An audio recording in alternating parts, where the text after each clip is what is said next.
In a circle touching all the end sides of a polygon of perimeter 2p has radius r, then the area of the polygon. అమ్మా ఈ question చాలా మంది బొమ్మలు గీయడానికి try చేసి నానా హంగామా చేసి ఉంటారమ్మా. నేను మీకు మెన్సురేషన్ చెప్పేటప్పుడు ఏరియా ఆఫ్ ట్రయాంగిల్ ఫార్ములా చెప్పానమ్మా. స్మాల్ ఆర్ ఇంటూ ఎస్ అని ఒక ఫార్ములా ఉంటుంది. స్మాల్ ఆర్ అంటే ఇన్ రేడియస్, ఎస్ అంటే సెమీ పెరిమీటరు. ఈ ఫార్ములా ట్రయాంగిల్స్కి మాత్రమే కాదు, ఇన్ సర్కిల్ గీయగలిగిన ప్రతి పాలిగాన్కి ఇది ఫార్ములా అని చెప్పాను. ఓకేనా? ఎస్ అంటే ఏంటమ్మా? Semi perimeter. Okay, perimeter 2p అంటే సెమీ పెరిమీటర్ ఎంత అవుతుంది? p. ఆర్ అంటే ఏంటి? Radius of the in circle. Circle touching all the sides. ఒక త్రిభుజంలో కానీ అన్ని భుజాలని టచ్ చేస్తూ వెళ్ళే ఈ సర్కిల్నే మనం ఇన్ సర్కిల్ అంటాం. అవునా కాదా? సో దీని రేడియస్నే ఇన్ రేడియస్ అంటాం. లేదా ఒక క్వాడ్రిలేటర్ ఏదో ఒకటి తీసుకోండి, సపోజ్ స్క్వేరో ఏదో ఒకటి, దాంట్లో అన్ని సైడ్స్ని టచ్ చేసేలా అలా గీస్తే దాన్ని మనం ఏమంటామా? ఇన్ సర్కిల్ అంటాం. దాని రేడియస్నే ఇన్ రేడియస్ అంటాం. అదేగా వచ్చింది ఆర్. అంటే సింపుల్గా ఆన్సర్ ఏంటమ్మా? ఆర్ ఇంటూ పి లేదా పిఆర్ ఇస్ ద ఆన్సర్. మీకు ఇచ్చిన క్వశ్చన్స్ అన్నింటిలో కల్లా ఈజియెస్ట్ క్వశ్చన్ అంటే ఇదే అని కాన్సెప్ట్ తెలిస్తే. ఓకేనా? ఎందుకంటే ఇలా చెప్పచ్చు ఆన్సర్ని. Good. So the next beautiful one. In a recreation club, Sam, Gautam, Nagesh, Deepak and Anup were playing cards. Sam says to Gautam, Amma, ఐదుగురు ఎంతమంది ఉన్నారమ్మా? Sam, Gautam, Nagesh. రాద్దాం. Sam, Gautam, okay, Nagesh, Deepak and Anup. ఐదుగురు ఉన్నారంటమ్మా. Were playing cards. Sam says to Gautam. Sam చెప్తుంది ఎవరికి? గౌతమ్కి. If you give me 3 cards, 3 cards ఇస్తే ఏమవుతుందో చెప్పండి. ఓకే, గౌతమ్ దగ్గర జీ, శామ్ దగ్గర ఎస్, ఎన్, డిఏ, ఇన్ని కార్డ్స్ ఉన్నాయి అనుకుందాం. గౌతమ్ 3 కార్డ్స్ ఇచ్చాడు కాబట్టి గౌతమ్ దగ్గర 3 తగ్గుతాయి, శామ్ దగ్గర 3 పెరుగుతాయి. Okay, if you give me 3 cards you will have as many as Anoop has. Okay, ఇప్పుడు గౌతమ్ దగ్గర ఉన్నవి అనూప్కి ఈక్వల్. అంటే అనూప్ దగ్గర ఒరిజినల్గా ఉన్నది G-3. అది ఇచ్చాడు అని చెప్పాడా? ఇస్తే అన్నాడా? చూడండి, ఇఫ్ అన్నాడు. ఇఫ్ అంటే ఇస్తే. ఓకే ఓకే, అండ్ ఇంకేంటి తెలుసా? If I give you 3 cards, okay, నేనే 3 కార్డ్స్ ఇస్తే S-3, G+3. ఓకే, ఇప్పుడే ఉంటున్నాడు. ఓకే, యూ హ్యావ్ అంటే G has as many as Deepak has. Okay, ఇప్పుడు ఈ G+3 అనేది దీపక్ సమానం. అంటే దీపక్ దగ్గర G+3 ఉన్నాయి. ఓకే, ఇది కూడా ఇఫే కాబట్టి ఇవ్వలేదు, ఇస్తే కాబట్టి అయిపోయింది. నెక్స్ట్ ఇంకేమన్నాడమ్మా? Sam and Gautam together have 10 cards more than what Deepak and Anup together have. Okay, చూడండి, శాము అండ్ గౌతము వీళ్ళ దగ్గర ఎంత ఉన్నాయమ్మా? దీపక్, అనూప్ దగ్గర ఉన్నదానికన్నా 10 ఎక్కువ ఉన్నాయి. అదే కాబట్టి చెప్పింది. ఓకే, సో శామ్ దగ్గర ఎస్ ఉన్నాయి అనుకుందాం, అదేంటి వీళ్ళిద్దరు జీ అనుకుందాం. D+A అంటే చూడండి, రెండు యాడ్ చేయడమేగా. యాడ్ చేస్తే +3 - 3 క్యాన్సిల్. అంటే ఎంతమైంది? 2G + 10. ఇదేంటి? S+G. G నడు పంపించేసారు అనుకోమ్మా, S ఎంత? ఈ G అటు వెళ్తే మైనస్ కాబట్టి G+10. ఓకే, శామ్ దగ్గర ఉన్నాయంటే ఆ జీ దగ్గర ఉన్నదానికన్నా 10 ఎక్కువ ఉన్నాయి. G+10. Okay, next one. If Gautam has 2 cards more than what Nagesh has. Okay, Nagesh దగ్గర ఉన్నదానికన్నా 2 cards గౌతమ్ దగ్గర ఎక్కువ ఉన్నాయి. అంటే నగేష్ దగ్గర గౌతమ్ కన్నా 2 తక్కువ ఉన్నాయి. Okay, so and the total number of cards be 133. మా జీ దగ్గర జీనే ఉన్నాయి కదా. టోటల్ కార్డ్స్ అంటే ఇప్పుడు నేనేం చేయాలి? ఈ మొత్తాన్ని యాడ్ చేయాలి కదా. ఓకే, ఈ మొత్తాన్ని యాడ్ చేస్తే వాడేమంటున్నాడు చెప్పండి. Total cards are 133. అవునా? Okay, how many cards does Gautam have అంటే జీ వాల్యూ ఎంత? మొత్తం జీలోకి వచ్చేసింది అంటే ప్రాబ్లం ఆల్రెడీ సాల్వ్ అయిపోయింది.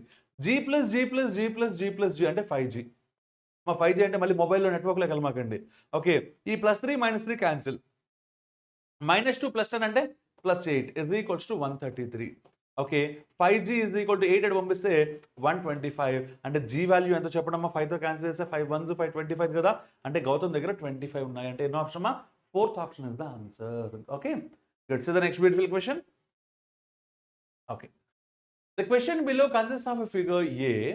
You have to find out the alternative figure from P, Q, R and S which contains figure A as its parts. మరి సింపుల్గా చెప్పాలంటే embedded figures. మనం చాలా క్లారిటీగా చెప్పుకున్న టాపిక్స్లో ఇది ఒకటి కదా. ఎంబెడెడ్ ఫిగర్స్ అంటే నాన్ వెర్బల్ మొత్తం మనం క్లారిటీగా చెప్పుకుంటే అందులో ఇది ఒక టాపిక్ కదా. ఓకే అమ్మ, ఈ షేప్ యాసిస్గా ఎక్కడుందో ఒకసారి జాగ్రత్తగా అబ్జర్వ్ చేస్తే, ఇదిగో ఆ క్రాస్ లైన్ ఇక్కడ ఉంది. నెక్స్ట్ ఇదిగో ఆ క్రాస్ లైన్ ఇక్కడ ఉంది. ఆ క్రాస్ లైన్ ఇక్కడ ఉంది. ఈ క్రాస్ లైన్ ఎగ్జాక్ట్ సరిపోయింది కదా. సో ఆన్సర్ ఏంటమ్మా? Q is the answer. అంటే second option is the answer. ఓకేనా? Let's see the next beautiful one. Right అమ్మా. ఓకే అమ్మా, ఇది ఒక ఎక్స్పెక్టెడ్ రాంగ్ క్వశ్చన్ అమ్మా. ఓకేనా? ఎందుకంటే ఇది మరి పేపర్ సెట్టర్స్ కొన్నిసార్లు స్టూడెంట్స్ గురించి ఆలోచించరేమోనమ్మా. నాకు డౌట్ వస్తూ ఉంటుంది అప్పుడప్పుడు. ఎందుకంటే ఒక పేపర్‌లో ఒక క్వెషన్ తప్పొస్తేనే సపోజ్ నేనే పేపర్ సెట్ చేసి అందులో ఒక క్వెషన్ తప్పైతే నేను చాలా గిల్టీ‌గా ఫీల్ అవ్వాలి అవుతాను. ఎందుకంటే ఎగ్జామ్ రాసేది ఆకతాయితనానికి కాదు గదా! సీరియస్ యాస్పిరెంట్స్ గదా! వాళ్ళు ఎంతో ఆశలతోటి ఉంటారు గదా! ఒక క్వెషన్ తప్పేస్తే ఇది తప్పు అని ఎగ్జామ్‌లో చెప్పే ధైర్యం వాళ్ళకుండదు. వాళ్ళేం చేస్తారు? ఇది రైట్ ఏమో, ఇది రైట్ ఏమో, ఇది రైట్ ఏమో అని మల్టిపుల్ టైమ్స్ ట్రై చేస్తూ ఉంటారు. ఒక టైం వేస్ట్ అయిపోతుంది. ఒకవేళ 2 క్వెషన్‌లు రాంగ్ వచ్చేసరికి సైకలాజికల్‌గా డిస్టర్బ్ అయిపోతారు. ఎలా ఇస్తున్నారో రాంగ్ క్వెషన్స్ నాకైతే తెలియట్లేదు. ఓకే. చూడమ్మా. ఇది కోడింగ్, డీకోడింగ్‌లో పారాగ్రాఫ్ కోడింగ్. మనం రెగ్యులర్‌గా క్లాస్‌లో చెప్పుకున్న కోడింగ్ టెక్నిక్. కానీ దాంట్లో ఇచ్చిన కంటెంట్ తేడాగా ఉంది చూడండి. In a certain code language Bihar is called as Uttar Pradesh. అంటే బీహార్‌ని ఏమని పిలుస్తున్నామమ్మా? Uttar Pradesh. Okay. Uttar Pradesh is called as Punjab. Okay. ఉత్తరప్రదేశ్‌నేమో పంజాబ్. పంజాబ్‌నేమో అస్సాం. అస్సాంనేమో గోవా. గోవానేమో బెంగుళూరు. బెంగుళూరునేమో Sikkim. Okay. Then which state was an IIMs inaugurated recently by the Prime Minister of India? Prime minister of India okay ఎయిమ్స్ని ఎక్కడ ఇనాగ్రేట్ చేశాడు అంటే మీరు అబ్జర్వ్ చేస్తే 5 జమ్మూ కాశ్మీర్తో కలుపుకుంటే 6 ఇనాగ్రేట్ చేశాడు. ఒకటి జమ్మూ కాశ్మీర్లో, ఒకటి వెస్ట్ బెంగాల్లో, ఒకటి పంజాబ్లో, ఒకటి గుజరాత్లో, ఒకటి ఉత్తరప్రదేశ్లో, ఓకే ఒకటి I think north east states ఎక్కడ ఒకటి మొత్తం 6 ఇనాగ్రేట్ చేశాడు. అవునా కదా? ఉత్తరాఖండో ఎక్కడో ఇంకోటి ఇనాగ్రేట్ చేశారు మొత్తం. జాతికి అంకితం ఇచ్చారు. అవునా కాదా? సో ఇప్పుడు ఎక్కడిచ్చారు అంటే మనకిచ్చిన ఆప్షన్స్‌లో అదేంటి గుజరాత్ లేదు. హ్యాపీ. వెస్ట్ బెంగాల్ లేదు. హ్యాపీ. కానీ ఉత్తరప్రదేశ్ ఉంది. పంజాబ్ ఉంది. ఈ 2 చోట్ల రెండిటిని లాంచ్ చేశాడు. అవునా కాదా? ఉత్తరప్రదేశ్‌లో రాయ్‌బరేలీ బాలాకోడో ఎక్కడో పంజాబ్‌లోనూ చేశారు. ఇప్పుడు ఉత్తరప్రదేశ్‌లో మాత్రమే చేస్తే ఉత్తరప్రదేశ్‌ని ఏమన్నాడమ్మా వాడు? పంజాబ్ అన్నాడు. అంటే ఆన్సర్ ఏమవుతుంది? పంజాబ్ అవుతుంది. ఓకే. సో ఒకవేళ పంజాబ్ గనక తీసుకుంటే ఆన్సర్ ఏమవుతుంది? అంతా అస్సాం అవుతుంది. అవునా కాదా? ఇప్పుడు ఈ క్వెషన్ ఏం చేయాలి? మొత్తం అస్సామే. అవునా కాదా? అదేదో సినిమాలో చెప్తారు కదా! మొత్తం అస్సాం అని. ఇప్పుడు ఆన్సర్ ఏంటి? పంజాబ్, అస్సాం. పైగా 2 ఆప్షన్స్‌లో ఇచ్చాడు. కాబట్టి దీనికి ఈ బీసీలు 2 సెకండ్, థర్డ్ ఆప్షన్స్ 2 కరెక్టేనా ఎగ్జామ్‌లో ఇస్తాడమ్మా ఫైనల్‌గా? లేదా ఈ క్వెషన్ లేపేస్తాడమ్మా అంటే యాడ్ స్కోర్ అయినా ఇస్తాడు. ఓకేనా? Right. So the next beautiful one. ఇదొక దారుణమైన question. 808 into 8008 into okay 8008 is equal to A. And the sum of all the digits in the A is M. What will be the value of root N? Root N value ఎంత? మరి digit సమ్‌తో చెప్పాలి అంటే చూడండి 8 + 8 అంటే 16. 16 అంటే 7. ఇది కూడా same. ఎందుకంటే మిగిలినవన్నీ జీరోలే కాబట్టి 7. 7 × 7 × 7 అంటే 343. 343లో సమ్ ఆఫ్ డిజిట్స్ ఎంత అంటే 10. 10 అంటే 1. ఓకే. ఏ యొక్క సమ్ ఆఫ్ డిజిట్స్ 1 అవుతాయి. ఓకే. ఆ ఏకి స్క్వేర్ రూట్ కడితేనేగా ఓకే సమ్ ఆఫ్ డిజిట్స్ అంటే ఎంఏగా. అంటే ఎం వాల్యూ ఎంత అవ్వాలమ్మా? 1 అవ్వాలి.